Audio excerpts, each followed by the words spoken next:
I've now repaired the phone and updated the operating system, and at times it's been a battle. The first thing you notice when it comes to doing the update is the arcane combinations of buttons that are required.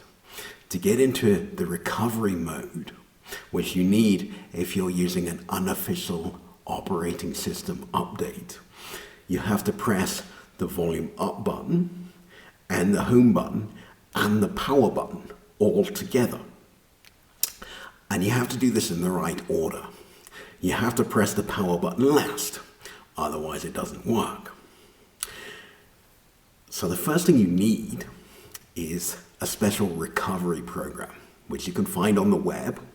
And then you need to put it onto the phone using a USB cable and a piece of software on a PC called Odin. And then you get a screen like this. Now, this isn't the recovery software that I used, because now that I've installed the operating system, it's overwritten the recovery program with its own. But once you've got the recovery program, you need to find yourself an operating system package. And this needs to be specific to the phone, to the very hardware that you have here.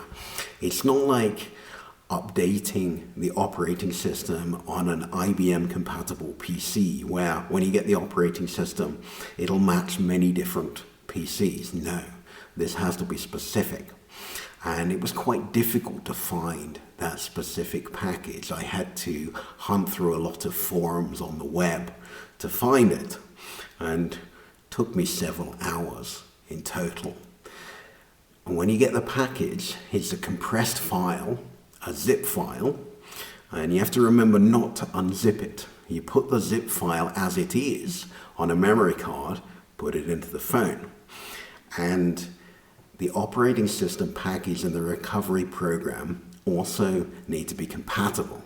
They need to have similar dates, because otherwise one of them might demand features that the other doesn't offer. But once you've got that far, you can use a fairly simple menu to install the operating system, and that goes quite quickly. In this case, it only took about 3 minutes. But since I've already done it, I'll reboot the phone at this point.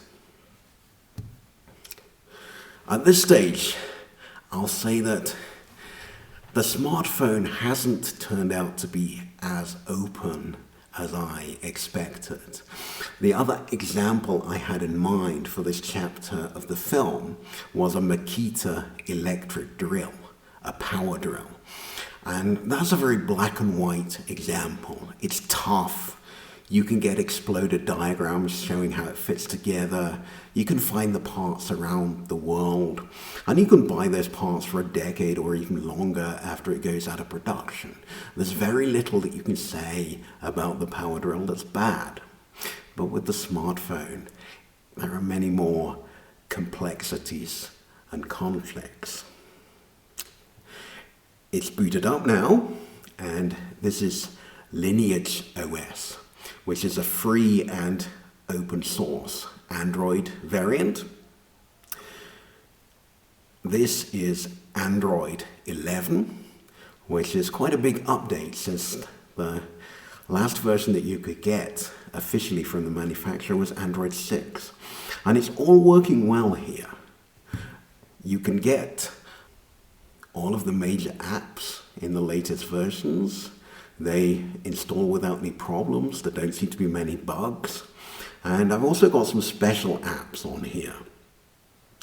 I've got, for example, an app from the African Snakebite Institute with snake species profiles for Southern Africa. So if you find a snake in your kitchen, you can use this app and the pictures to identify it. And if it's a venomous snake, you can then find a snake catcher to relocate it through the app. And I've got a German dictionary app for German to English translations.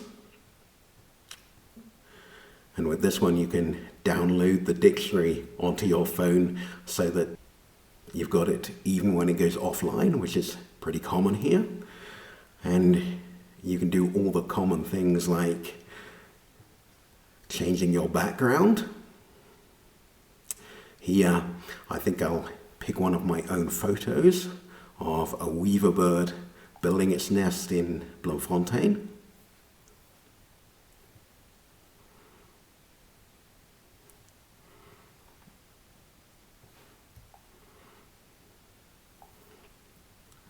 And it's also interesting to see the changes that have come into the Android operating system itself, for better and for worse.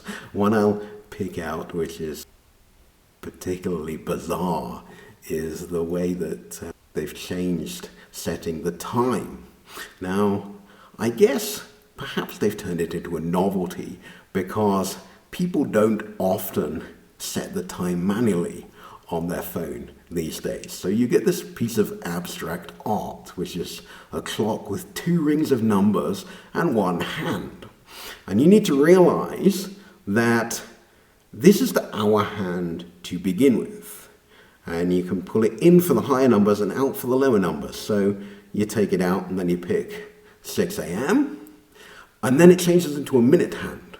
And now you set the minutes, but if you didn't realize this, you can't go back and set the hour if you made a mistake. So now it's 6 o'clock, and you see it also changes the color of the screen. So it's become blue when it's a time early in the morning. So that's an oddity, but overall, you have this new operating system and apps which are actually functioning very well on hardware. That's the best part of 10 years old. And yes, there are some difficulties which I'm going to look at in the next few minutes, but overall, this shows its promise. After I finished repairing this phone, and there was a problem. My fiance's phone broke, and she used this one for a while. And when I got the phone back, to my dismay, I saw that there were a bunch of cracks radiating out from the home button through the glass of the screen. I've put the phone under a magnifying lamp here so you can see. There are cracks going over to the right, down to the bottom, over to the left, and this one heading upwards. Now, if I turn the phone on its side, you can see that this crack on the left heads all the way up the screen through the clock which is showing and towards the cutout for the speaker at the very top. Now, this is baffling because phones are normally made using very tough glass. It's usually Gorilla Glass, which is chemically toughened. The way it's made is that a sheet of glass is dipped into a bath of molten potassium nitrate. And the glass itself has sodium ions in its structure. Because the potassium is a little more reactive, it replaces those sodium ions in the surface. And the potassium ions are also a little larger. Because the glass isn't melted, its structure isn't destroyed, which means that those potassium ions are a tight fit in the spots in the structure.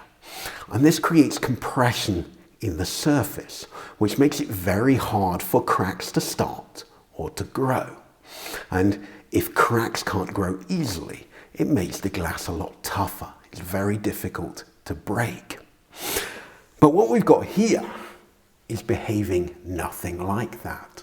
This is more like a 1mm thick microscope slide made out of ordinary glass. It's very fragile. And this is strange. So I started to think about it. I did some reading. I looked at the screen. I looked at the packaging. And I came to the conclusion that this is, in fact, a fake Samsung screen, despite the fact that I bought it as being an original part. This is one of the main reasons behind the parts pairing, which I mentioned earlier, which has been introduced recently by companies like Apple. The idea is that the screen has a serial number and the motherboard has a serial number, and these have to match digitally inside the phone in order for the new part to be recognized and to avoid error messages. And this is a nuisance when it comes to repair, because it means you can't swap parts from devices at will. But the background to it, the reason, is because people are making parts that look like the real thing, but they're made with inadequate materials, and that means that they can start to fail after just a few hours. I'd now like to show you something a bit different, to give you some food for thought. This is my grandfather's razor. He bought this in the south of England in the 1950s when he was working as a builder's merchant. It's a Gillette Rocket. And I still use this razor every day, 7 decades later, and nearly 6,000 miles away in South Africa. And I'm able to do this because I can still get the right blades.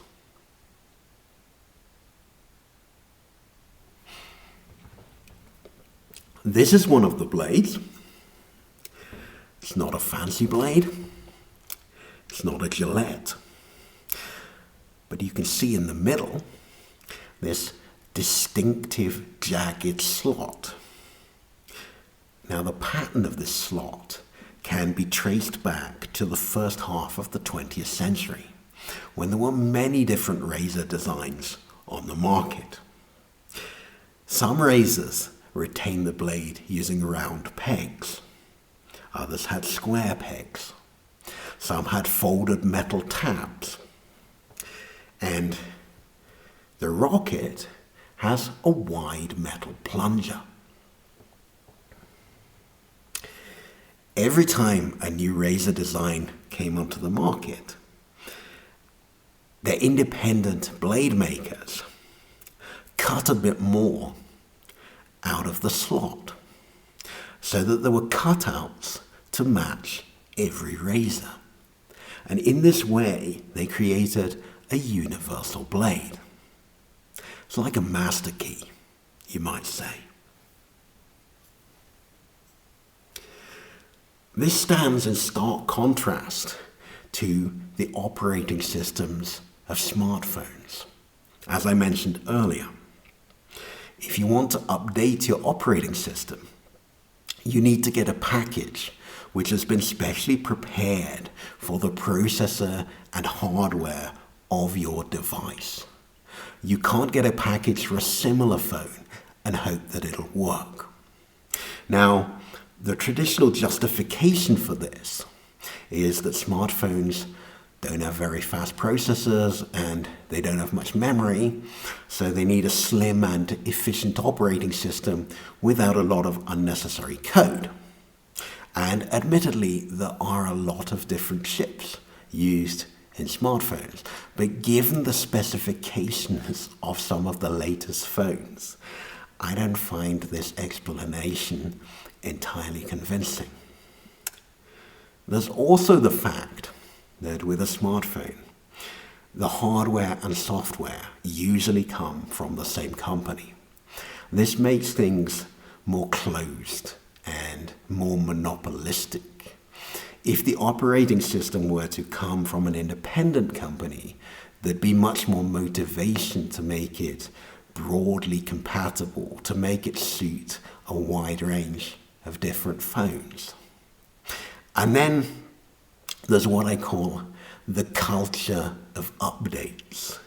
The way that smartphone owners are pushed and pushed to update all the apps on their phone regularly. And a lot of these updates are unnecessary and bring no benefit for the owner of the phone.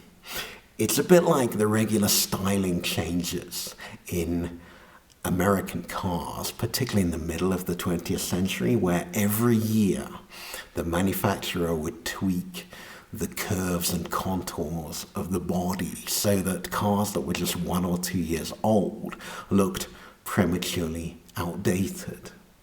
All of these factors work to reduce the openness and maintainability of smartphones. Having said that, they do have their good points, which is why I've picked one as an example. And the network, which brings spare parts and expertise to all the countries around the world, and the way that the operating system at heart is based on Linux. So it's free, it's open source, it's customizable. And it's also important to focus on smartphones because they're ubiquitous. About half the people in the world own a smartphone today. And every time one is made, about 50 to 100 kilograms of carbon dioxide are released into the atmosphere. So that's the weight of the smartphone's owner in pollution, you might say. And people are keen to get smartphones because of the opportunities they bring. It's not just a phone, it's also a web browser and a movie player and a camera and a calculator and an alarm clock. And so people are willing to spend quite a lot of their income on buying a smartphone. I even know some people who have no electricity in their home, and yet they own smartphones. And what they do, they charge up the phone from a solar panel on the roof during the day, and when the evening comes and they want to cook, they turn on the torch, they take the phone, and they wedge it on a beam under the roof so that it lights up their stove.